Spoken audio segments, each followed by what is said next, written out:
exercício como bibliotecário, um pequeno exercício de só saber como onde a gente está, né, quando está falando do termo lugares de memória, com todas as suas contradições e todas as suas aplicações ainda hoje, principalmente no debate teórico, né? Foi um exercício muito breve, numa busca simples do CNPq, e falei, quem está falando sobre lugares de memória desde 1984? Né? E só numa busca simples, e por todos os níveis de pesquisadores, desde os iniciantes aos pós-doutores, apenas no Brasil eu consegui uma remissão de mais ou menos 6.895 pesquisadores que tratam pelo termo lugares de memória.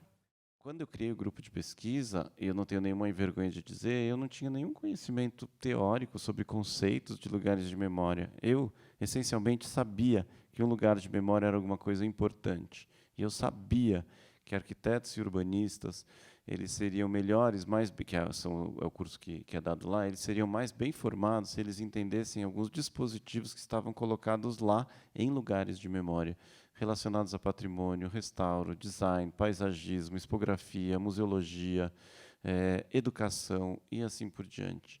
Arquitetos e urbanistas, dispondo de conhecimento sobre lugares de memória, por que eles são importantes, eles não fariam alguns problemas que hoje em dia a gente pode até considerar que são crimes, como aquele que aconteceu no Memorial da Resistência, que em 2004, na sua primeira versão, estava lá, tinha os seus porões com todas as inscrições, uma marca mesmo primária, fontes primárias de que tinham passado pessoas lá, tinham ficado aprisionadas naquele lugar, e um arquiteto, na melhor das intenções, era um colega meu, um professor, que fez o restauro lá, não teve nenhuma pessoa progressista, não tinha nenhuma má intenção, simplesmente não enxergou, não viu que aquilo lá era importante, e ou ele não tensionou, ou ele colaborou, ou ele cooperou. O fato é que o resultado daquele projeto foi que as paredes foram completamente perdidas, e eles foram perdidos, inclusive, como evidências forenses, né?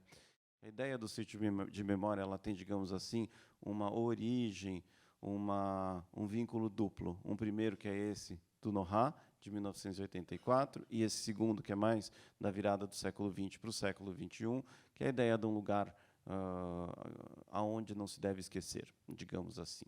E o Estado Nacional, para ele entra como algo a ser preservado, porque ele estava ameaçado, aquele Estado Nacional civilizador, humanista e laico, que ainda até hoje está ameaçado, mesmo, e, por outro, o Estado Nacional é um Estado violador de direitos. Então, a gente chega em lugares muito diferentes. O conceito esse que a gente estava falando, de lugar de memória e tudo mais, que está dentro dessa intersecção, eu vejo essa intersecção, é que porque o Nohar diz que a gente sagra lugares de memória porque não temos mais meios de memória. Ele diz que os meios de memória são um segredo que as sociedades tradicionais guardaram. E aí, a gente está falando lá dos anos 80, mais ou menos, 84, aí eu me perguntei, as sociedades tradicionais guardaram mesmo esses meios de memória, ou elas só não foram questionadas sobre se elas poderiam dividir esses meios de memória e, enfim, a gente ter um lugar de memória que funciona como meio, porque ele faz uma distinção, ele diz que os meios de memória é aquilo que funciona como é a memória, que é volátil, a gente esquece, a gente muda. Ontem, se não me engano, teve uma mesa falando sobre oralidade, sobre os lugares de memória e oralidade. A oralidade é uma característica do meio de memória, que ele fica trocando, ele muda de lugar, enfim. E o lugar de memória ele é cristalizado. Isso é a concepção do Nohar. E a minha hipótese, essa polêmica que eu disse que eu ia dividir com vocês, é que, de repente, a gente possa transformar os lugares de memória também em meios, a gente possa reconectar, a gente possa fazer a reconexão.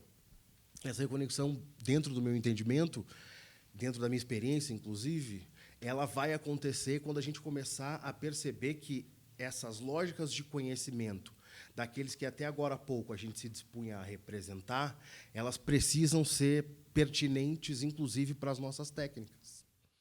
Hoje em dia, o Museu da Baronesa é dirigido por uma moça negra, que é a Lorixá, que não tem vergonha disso, e ela, inclusive, conseguiu impor ao museu através de negociação política, inclusive, novas epistemologias de verdade. Hoje, no Museu da Baronesa, tem peças que você pode tocar, inclusive as peças que são referentes à herança negra dela. A gente tem o sopapo, por exemplo, que é uma espécie de tambor. Ela montou uma exposição toda em volta do tambor, e uma das características da exposição é que você pode tocar o tambor dentro do museu. E aí percebam a dicotomia entre o museu, onde tu não pode tocar em nada, porque você vai destruir o patrimônio, que deve se perpetuar e tudo mais. Isso é parte da nossa concepção de conhecimento acadêmica da modernidade, e se tem essa outra da moça lá que eu vou expor o que se pode bater. Para tu compreender exatamente como funciona um tambor, você precisa bater nele.